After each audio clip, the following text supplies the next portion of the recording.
About a 3-hour drive, so buckle in. How long do you think it'll take us to get there? Like I said, probably about 3 hours or so. I don't know. How long will it be now? 10 minutes from the last time you asked. How long will it be now? I don't know. Grants Pass, huh? Grants Pass. So that's by Wolf Creek, right? Have you heard anything about that place? There's that old inn, I think. I heard there's some kind of urban legend about the place being haunted or something. Yeah. Do you believe in ghosts? The graveyard ghouls do. There are places in the heart of the Pacific Northwest that are known for haunted activity, but there's no place quite like this.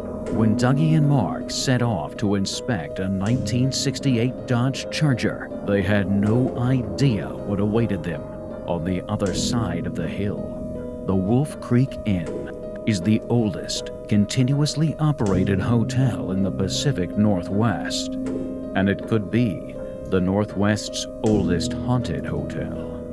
Built in 1883 by Henry Smith, the inn was a much-needed stop for travelers on the journey from San Francisco to Portland. Before the Oregon and California railroads were completed in 1887, the inn offered a respite for the road-weary stagecoach passengers, not to mention the miners and merchants who braved the mountainous terrain.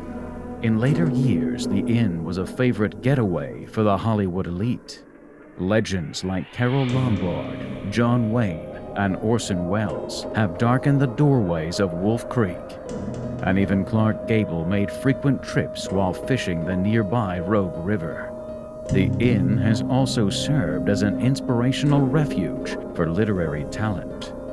Jack London finished his novel, Valley of the Moon, while staying at Wolf Creek Inn, and his ghost has been reported to haunt the room where he wrote the novel's final words. With 140 years to gather its haunted history, the Wolf Creek Inn has converted its fair share of skeptics. But what will it do to Mark? And will his cousin Dougie ever be the same? Take a ride with Mark and his cousin and find out what this sleepy town has hidden behind its closed doors. A haunted inn, tucked away in the Rogue Valley. What awaits these otherwise fearless ghouls when they encounter the Wolf Creek Inn? Find out on this episode of Graveyard Carz.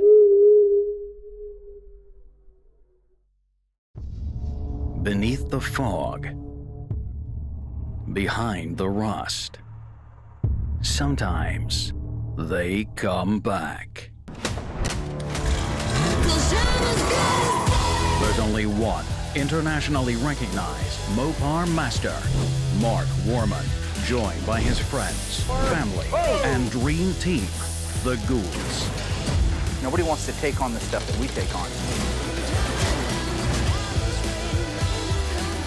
Reviving the past, 100% untouched survivor. resurrecting the icons of American muscle, We are the Shaolin priests of Mopar. uncovering stories, It's the baddest car we have here. and restoring dreams. The most iconic muscle car on the planet. Putting cars back where they belong. On the road. Here we go. Beyond a passion. Oh, that's wild. One man's obsession. With Mopar perfection. This is Graveyard Carz.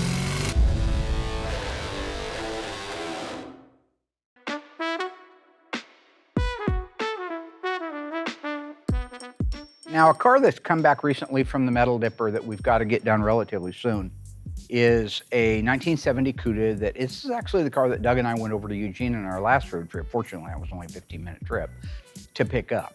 It was originally in Violet, the FC7, 383 4-speed car. Original engine, transmission were gone. Original fender tag was gone. Dash VIN was there. Not a very complete car. I mean, from the body standpoint, yes. Even though it did have fiberglass, really interesting. It had fiberglass quarter panels pop riveted onto it, which they used to do back in the old days for drag racing, but I think this was more along the lines of trying to get away from having to do metal quarters on it. It came back from the dipper. It had an enormous amount of metal work needing to be done on it between previous repairs and stuff that never has been addressed. Okay, so when Josh finally got a chance to go over the car, inventory everything, get me out there with him and say, do you want to repair or replace, repair or replace? We had a couple of rear frame rails that needed to be replaced. A lot of the main floor, the step wells, the under seat pan, trunk pan, extensions, rear body panel all needed to be replaced. The front inner fenders are savable and the front frame rails are savable. Firewall's in good shape, and everything from there up until you get to the roof. Turns out that the roof has a bunch of rot on the inside inner structure and the skin itself. So now the approach is when you have a lot of metal to be done on one of these cars, you want to leave the basic structure of the car as intact as you can as you do each one. You don't just want to cut it apart, because then you're starting with nothing, no known values. So in this case, if you know the rockers are good and you know the front rails are good, you're cool to go ahead and cut out the main floor. Just start with the main floor and the step wells. Once those are installed in the car, then you can move forward or backwards, depending on what direction you want to work on next. I'm gonna cut our front floor out, and once I get that fit, that's gonna give me a solid base for where I need to fit the firewall and the floor extensions and stuff like that.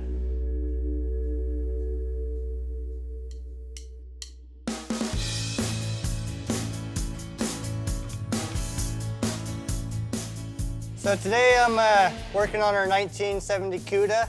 I got all the frame rails prepped out, got all the rust scale knocked off. So right now I'm just kind of throwing down a little bit of paint, a little bit of corrosion protection. Doing the inner rockers, they're gonna get some paint and undercoat later, so we're not going too crazy on it. So what you're watching Josh do right now is the preservation of the existing metal. So it's the original transmission cross member, it's the original frame rails in the front. These are the things that are exposed when you remove a main floor like that. The sides of the rockers where the floor marries into it. So he is preserving them by painting where he's going to be putting his spot welds and his plug welds. That's because you want paint on everything underneath your welds. Now our spot welder, the car liner, that thing is welds so hot that it instantly burns away the paint, gives it a good bite, and then it flows back in. The POR 15 stands for paint over rust. It's a rust inhibitor that is not designed to go outside and see sunlight. As long as it doesn't see UV rays, it'll last forever. It neutralizes any rust that came after the fact, after it was dipped, and it will preserve the insides of those rails and everywhere it's applied like a brand new piece of metal.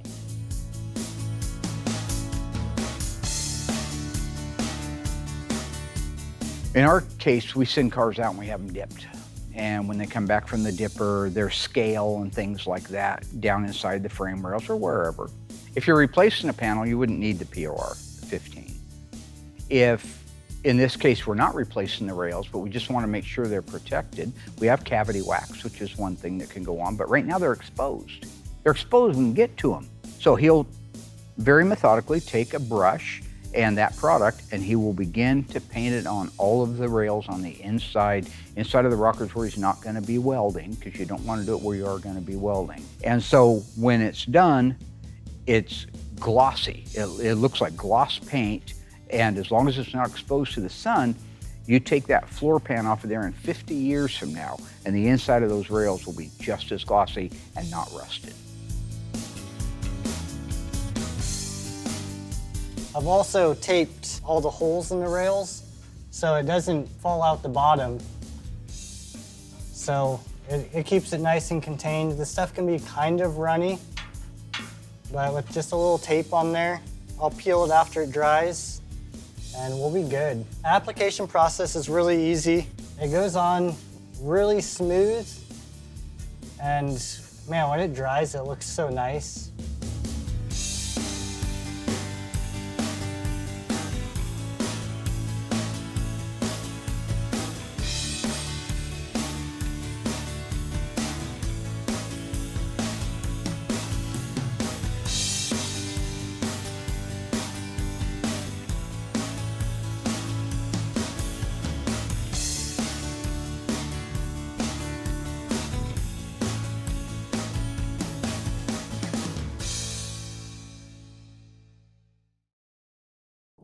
Trey Studios proudly presents the top-rated Mopar-themed news show. This is Graveyard Carz Action News, featuring the only Springfield-based Chrysler-affiliated comedy journalist, your host, the man with a monosyllabic verb for a name, Scoop Warman.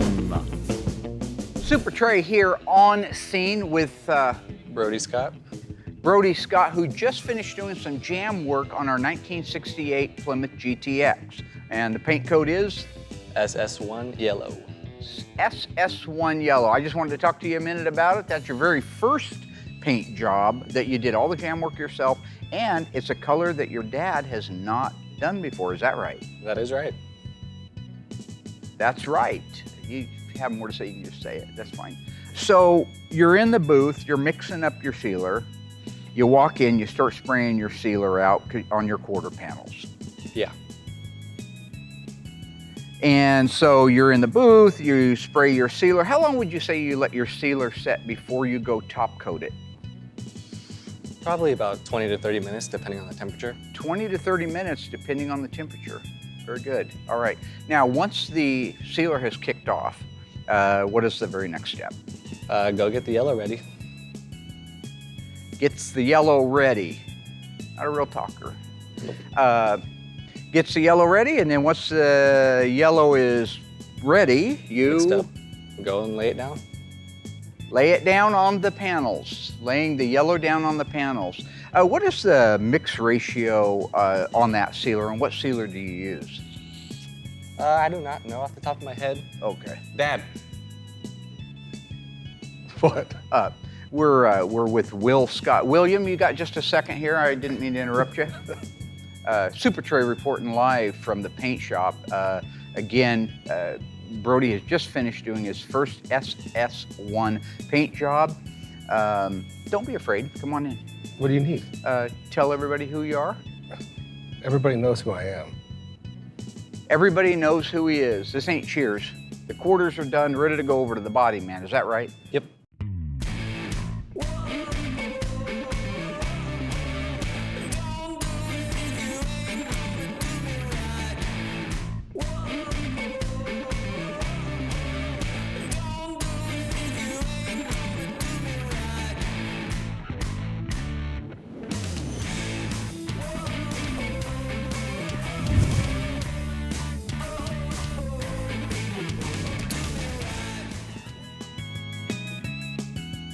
Now it's time to do the body of the car. This is the areas up underneath the Dutchman panel package tray.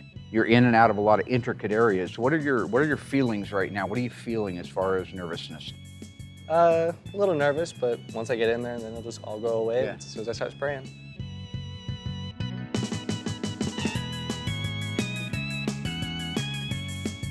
Do you use a sealer in this application just like you did with the quarters? I do not. Doesn't use a sealer, but yet we see you in the footage using a sealer. Can you explain that? Ooh, you caught me there. I might have used one. Will, you have a second? Gonna confer with his father here, who's his trainer as well. Yeah. Will, I'm reporting live here from the outside the booth I know. where your son has just painted his very first SS1 paint job. What are your thoughts on that? I'm happy for him. Apple doesn't fall far from the tree. Okay. Question is, why would he just say he didn't seal the car, the body of the car, like he did the quarters? Why would he say that when we have clear video evidence that he did seal it? Go ahead. Must just be an oversight. I'm sorry, you just said it must be an oversight? That's it? That's your excuse? What's an oversight? None of this matters. Well, I beg to differ with None that. of this There's a matters. lot of people at home that when their car rots out, excuse me, I'm going to cough because this is one of the things, but I don't do outtakes, so.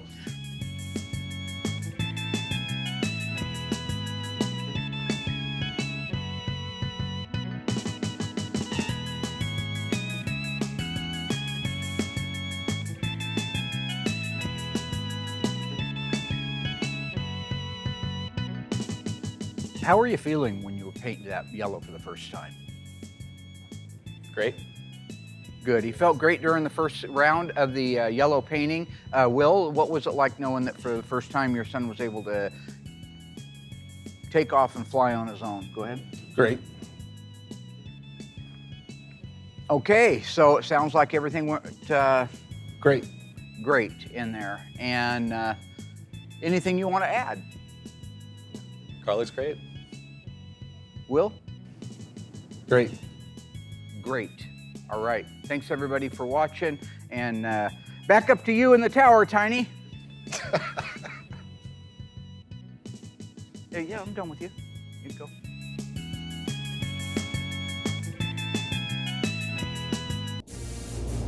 Brought to you by Trey Sound. Trey Sound. Trey Sound. The sound of a generation. The sound of a number.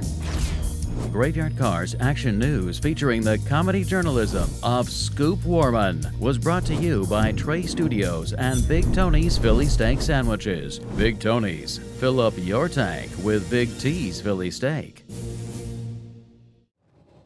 So is this a really nice car we're going to see? It's a good car. It's a clean car. It's had a repaint on it. Kind of a mild, older restoration. All right, so recently I did get a phone call. We get them from time to time. Most of the time they don't turn out to be worthy of following up on. But this guy called me up and said he had a 1968 Dodge Charger here in Oregon, Grants Pass, that he thought was time for him to sell. He'd had it for a long time, done quite a bit of work on it over the years, and wanted to sell it. So I spent time with him on the phone, real nice guy, talking about the car, what was it originally, which was a 318 air conditioning car. He'd made it into a kind of an RT look-alike, but no striping on it, no badging, put the 440 in it. The way he described it to me was a good, solid, nice car with an older paint job on it, maybe middle-of-the-road upholstery work done to it, but for the most part, a pretty original old car. So as I heard about it, as he talked about it with me, and I was able to ask the certain questions, I really felt like, yeah, I'm interested in buying this car. If it's what he says it is. I'm buying the car because 68 Chargers are hard to come by. Mm-hmm. Ones with straight lines. Well, just in any shape. I've paid 20 grand just for garbage in the past. I kind of like to have a 68 Charger. Would you? Without having a ton of money in one. So this could end up being a good car for me to have as a driver. But until you see a car in real life, like in this particular case where you're buying something that you know you're probably not going to rush out and restore, I need to look at it in person. I need to make sure that it's all those things. I need to make sure that it's a good, decent car, all the bones are there, and then I can make the offer on it to buy it. So until I get there to see it, I have no idea. The only downside is I need to bring somebody with me, right? So Dougie's a natural one that I'm gonna bring with me. And I don't know, frankly, going into it, that I can survive another one. Grants Pass, huh? Grants Pass. So that's by Wolf Creek, right? Have you heard anything about that place? There's that old inn, I think. I heard there's some kind of urban legend about the place being haunted or something. Yeah, that was, I think, what I read, something about that, yeah. That'd be fun. Yeah, if there's time. Okay. See, with Dougie, it's like a little kid that's always asking if we're there yet, right? Then he remembered somewhere in the dark recesses of that brain of his, he remembered that along I-5 is this little town called Wolf Creek, where there's the Wolf Creek Inn that has an urban legend about it, about being haunted. It was built in the late 1800s. I've been wanting to go see it. I don't think there's a problem going to see it if we have time to go see it. I don't want to make any promises. Remember when your parents would say, we'll see? Well, we'll see. How long do you think it'll take us to get there? Like I said, probably about 3 hours or so. I don't know. I'd say you're not going anywhere. It's 3 hours. Let's just say 3 hours. We're gonna stop for lunch? Well, we just ate breakfast. Oh. What time is it? How much longer we got? What are we going for? Even though no matter how many times you tell him what you're going for, he keeps doing it over and over. How long will it be now? I don't know. We've been on the road for an hour. I don't know. How long did I say it was going to be? You repeated it 3 times. 3 hours? 3 We probably hours. have 2 hours left. 2 hours. Yeah, we have 2 hours left. How long will it be now?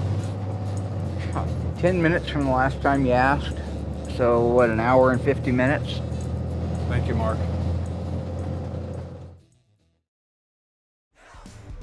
A 68 Charger, my favorite. Yeah, I can't that's a wait good one. to see this one. That's a good one. Is it in good shape? Yeah, still in good shape.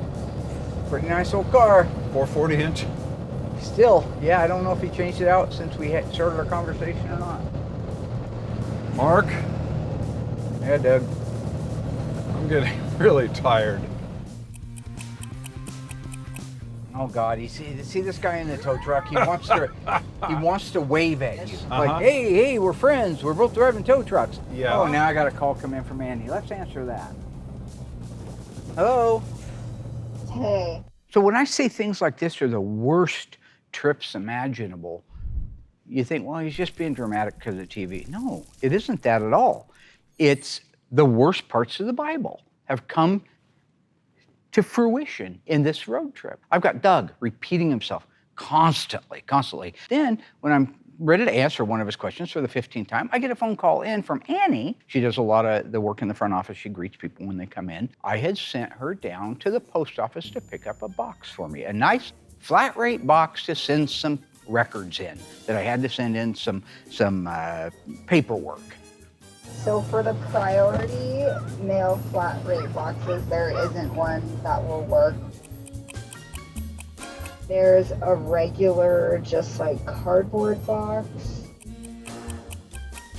There's a 12 by 10 by 8. Or I just need a box to put my stuff in. It goes on and on to a point where you're ready to veer into oncoming traffic and just say, heck with it. The only reason I don't do it is because I don't want to affect another family.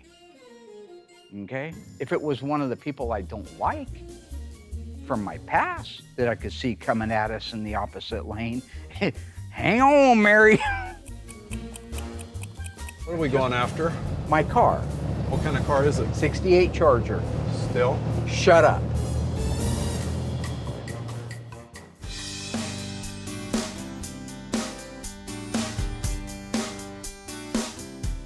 After 3.5 hours of complete and utter torture, unspeakable tortures, right? Bad stuff, we made it down to Grants Pass, actually about 20 minutes outside of Grants Pass, out in this little rural area.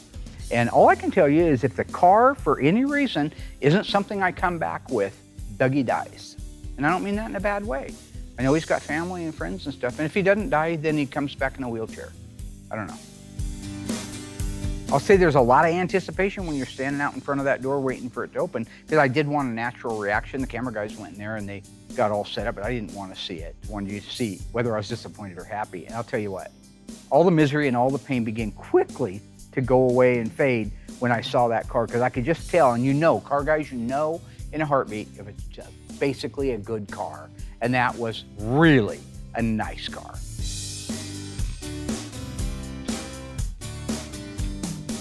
For an older restoration, it looks good. And I love the Y1 yellow. I mean, I have no doubt I'd like to buy that car. Whoa. Those is cars. Whoa. What's smooth? Man, that sounds good. Sounds better than the engines you put together. I know. Man, when that thing fired off, it sounded tough. I mean, it just jumped to life. So many of the cars we do here don't even roll, let alone drive under their own power. This car really excited me. You see them backup lights pop on for a second? Looking good. Oh, that's Look gorgeous. at this. Look at the lines on that, Mark. Woo! Straight as an arrow, right? It looks good. It's pretty darn good old body and paint. Looks like an old single stage enamel. The orange peel looks like what Will normally does before I have somebody cut and buff it. Side lights work. See the Charger emblems on it still. This one reminded me so much of my old Charger. The one Mark says my dad bought for me after I totaled it, which isn't true. Okay, my stepdad did buy it for me after I totaled it, but that's not like being spoiled. That's keeping me out of trouble. It's amazing. That is beautiful. What a nice old complete car.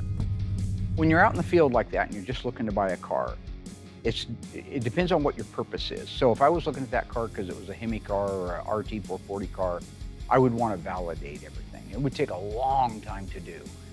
In this case, I just want to see if it was basically a good car and worth the investment. Something I could do something with, something I could help a customer down the road if they needed to buy a car that we could restore for them, that kind of thing. So it's the kind of thing that you can just stand back and take a look at the car, take it all in. That's what I do, try to look at the whole picture. So you walk around the car and you look at the sides of it, you look at the sheet metal fit. This car has an older paint job that was middle of the road, not certainly the old Earl Scheib 99, but somewhere in the middle of the road, a decent paint job on it, and it's painted the correct paint color, which is S for the yellow.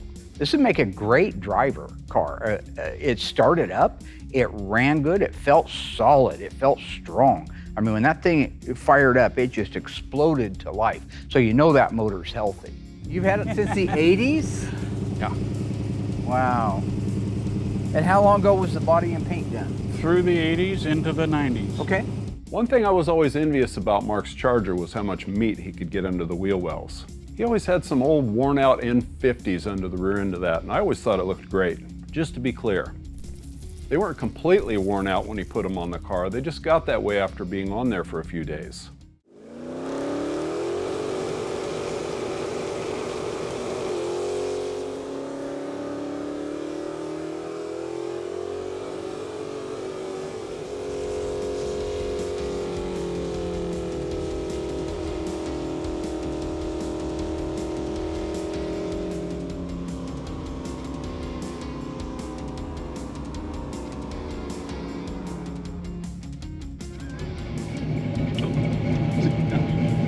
Damn, that thing puts out some horsepower. During the summer, I still have to do the hot rod shows, you know? Good Yeah, for you. that's what it's all about. Sweet. Yeah.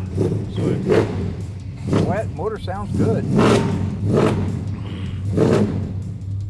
I think overall he did the car a good justice. Number one, it starts and runs and drives, which is better than most. I took it around the block. It seems to run and drive really well. So I think that is just one of the old cars that probably, let's say he never did paint it, it would look pretty good as a survivor, even if the paint was thin, washed thin, and didn't look great from a paint standpoint. I think it would be a really neat looking car to come across without some freshen up stuff, because it's that original other than paint and interior and under the hood. Sweet. You did a good job, Jay. Yeah. That's great. All right, so after the car warmed up, I decided to take it out for a drive, wanted to make sure that it would go through the gears and turn and brake and all those things. It did that. It ran well, it drove well. Not everything worked in the car, but it's kind of stuff that we even go through it on a freshly restored car, something will quit working. But overall, a really good car. And so him and I got off to the side and did some talking about the condition. Do you have the Charger emblems still? Have you ever bought the new Charger emblems for the roof yet? No. Okay, I'm just wondering, I know you said you had a little box of goodies in there, so let's take a look under the hood. Still to come, Josh and Mark reveal the secrets of making Mopar metal identical to the factory original. All the provisions that it takes to be able to make a car look like it hasn't been touched. But with Mark out of town, will Josh get the help he needs? Hey, Will, you want to help me throw this floor in? How many painters gotta jump over to metal and save the day? Mark and Doug fired up the engine, but what will they find when they crack open the hood? There's been a lot of butchery that I can't undo. And when Mark and Doug get back on the road, will Doug's ghoulish obsession push Mark too far? And I said, what is your obsession with this place? I've never had the opportunity to meet a real ghost. When Graveyard Carz returns.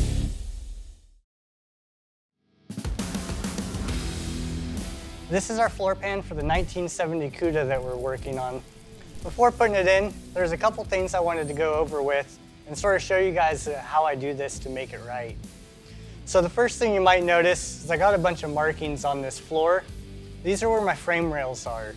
I went ahead and pre-fit this floor already, and in that pre-fitment process, I went ahead and marked out our center cross member and then my front frame rails. As you can tell, there's only a couple holes in the middle of this floor. Those are pretty much where my spot welder won't get, and I have to plug weld those. Over here, the front frame rail and this side of the cross member, I'm able to fully weld that with our spot welder so it looks 100% factory. Also, a really important thing to note with these floors is you gotta be really cautious, as sometimes they don't come with some of the brackets. So I had to weld on our original speedometer cable bracket, and then I also had to weld on the original seat support brackets. So this is the top side of our 70 Cuda floor pan. There's just a few things I wanted to point out while we had this flipped over. As you can see right here, I've got this area marked out. This is actually going to be a manual transmission car. Now on the cars that we work on, I don't know the exact years they did all of this, but the ones we work on, 68, 72 stuff for sure. The floor pan itself has two ways it would have came. It would have came designed to have a 4-speed put into it, or it would have been designed to have an automatic transmission put into it. And then things like brackets for a console would be added. That was something that happened on the assembly line. What Josh is doing is taking an automatic floor, because that's all they make, and he has a factory pattern. So what I've actually done is I've cut out that area of a previous car we've done, and I was actually able to lay that factory piece over top of this floor and trace out exactly where they had it cut out. So that's going to make it really easy for me to make this look exactly like it came from the factory. So you can't tell that we put a floor in other than its new condition if you knew the old one was rotted out. So that's what he's talking about, is all the provisions that it takes to be able to make a car look like it hasn't been touched. Now that I've got this floor already, I'm pretty well done with all these markings. I'm going to go ahead and just wipe these off so I don't get any bleed through once it's all in there. And then I'll probably grab my buddy Will and we'll get going on getting this floor inside. You'll just always be able to kind of see the markings on the underside. And I don't like to leave too much evidence that we were ever there. I want to make this thing look just absolutely factory. So anything I can do to not show any evidence of being there, I'll try to take that step. Hey Will, you want to help me throw this floor in?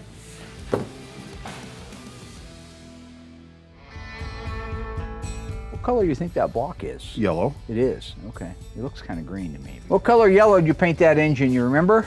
No, I do not. So it looked like top banana? That or canary yellow or something, I don't know. Top banana, we'll go with Let's that. stick with a Mopar color. Canary yellow I've never heard of. Oh, it's a pretty color. Is it? Where would you find it? Because no car ever came on a with 70 Barracuda. I've heard of Corvette yellow. 70 Barracuda was once again FY1 lemon twist yellow. They never had canary yellow as an option. You can look at the original PPG spec sheets. You can look through the original literature. Nowhere will you see canary yellow. Well, I just like the name. Okay. I called it canary yellow. I'm sorry. I guess the proper name for the color on my old Barracuda was lemon twist. There, Mark. Does that make you happy? Sure, nice setup though. It's a very, very nice setup. And you got the air cleaner for it. You open the hood, look underneath there. Yeah, there's been a lot of the aftermarket type thing like valve covers and stuff, but overall, it was all there. There was no butchery that I can't undo if I wanted to put the car back and make a tribute real RT. Wasn't a bunch of holes cut in the fender wells or in the firewall. Very, very solid, very good impression. Same thing on the interior. While it does need to be done right sometime down the road, it's very presentable right now. So when I walk around the car and I start at the front bumper and the back and I'm just kind of inventorying everything in my mind, I know that it's a good car. I know we're probably somewhere in the middle of where we had talked about for buying numbers, and I knew I wanted to buy the car at that point. Yes, look at that. The Pi 10 on there. That is nice. Originally a 318 car, right, Jay? Yes, sir. Okay. Looks like something you'd do, huh, Mark? Put in a 440. I did. I had a 318 in mind, my 70 Charger. Originally it was a 383 two-barrel. The guy I got it from had put a 318 in it out of a 74 Roadrunner. And then, of course, as soon as I got it, the races were on. He had his Barracuda, I had mine, Jeff had his Chevelle. Everybody had to go fast. So I grabbed a 440 out of a 68 Coronet RT and put in that thing in it. It was a bad engine, wasn't it? A bad mamma jamma. Yeah. So, you know, after spending a little bit of time with Jay there and getting to know some of the backstory on it, we really were wrapped up. We didn't have time to get over and see the Boltaco guy that I was telling Doug about earlier that restored my bike. We're gonna make another trip down there someday. But we did want to try to get enough time to go by Dougie's favorite place. So he wants to meet a real ghost. That's what he said. At one time, and I just, all the cameras had kicked off, and I said, what is your obsession with this place? He goes, because I've never had the opportunity to meet a real ghost.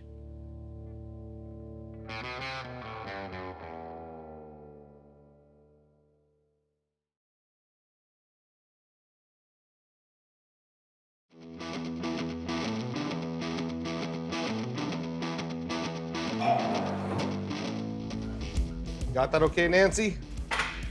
I've got her. Okay. Just trying to offer assistance. Drop that down a little bit there. almost need a new floor pan by the time you get this thing.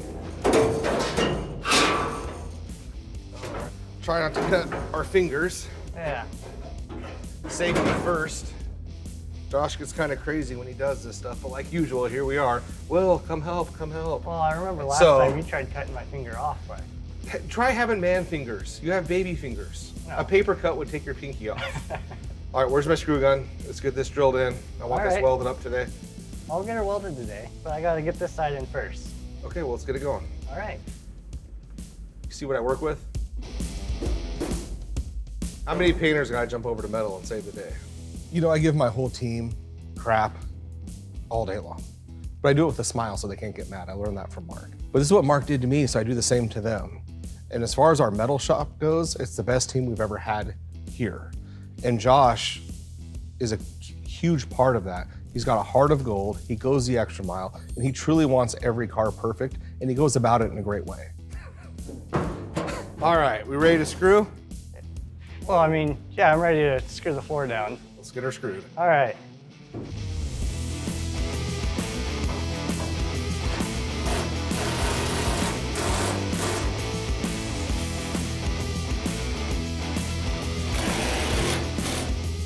Now we're just gonna shove it in there.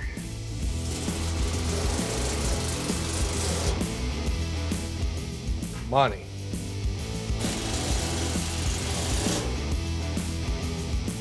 Just like that. Yeah. Thank you. Get it welded up and we'll be good to go. Thank you for your help, Will. You're welcome, buddy.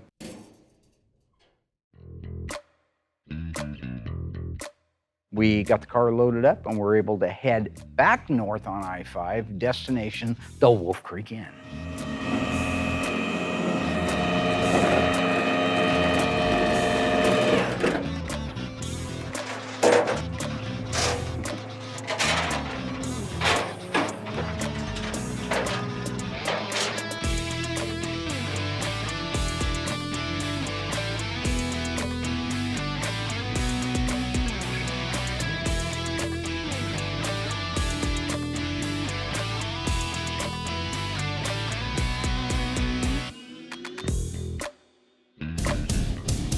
Stay tuned. There's more metal and more secrets to reveal. Even though there's screws, I've actually seen those things break before. And just when you thought it was safe to go back on the highway, Mark and Dougie finally arrive at the oldest and possibly the most haunted hotel in the Pacific Northwest. Finally, I get to go see a real ghost. When Graveyard Carz returns.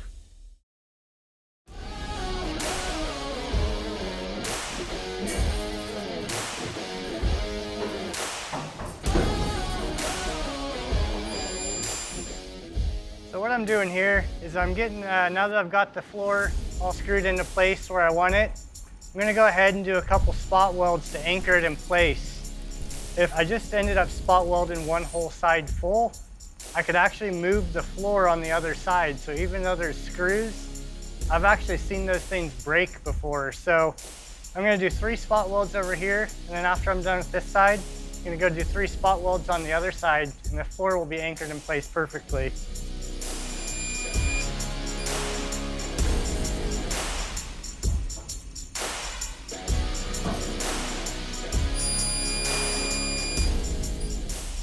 All right, now that I got a spot weld on the frame rail and then one on each of the seat supports, I'm gonna go to the other side, do the exact same thing, and I'll come back over here and do a couple MIG welds also to anchor it in place.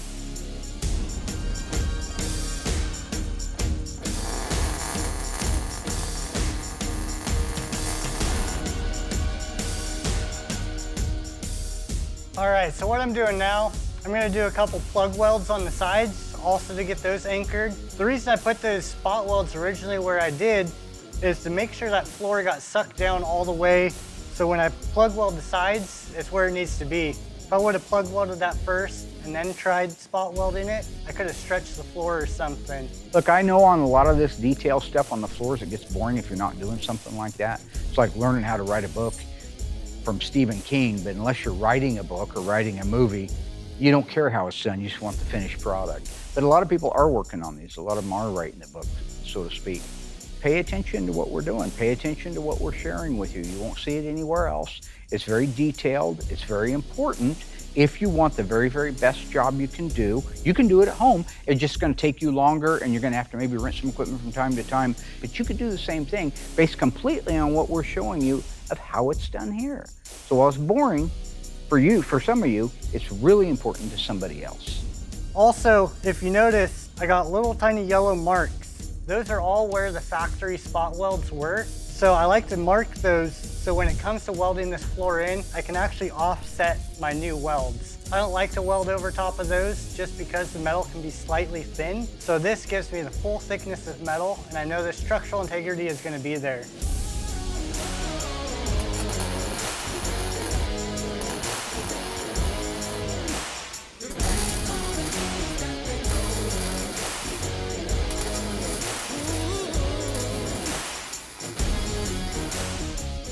All right, I gotta do a little hammering as I do the sides, just because now that the floor is in its final place, I gotta make sure these sides lay nice and flush on the rockers. But I've got this side anchored in place, now to do the other side, and then I can fully weld this thing in.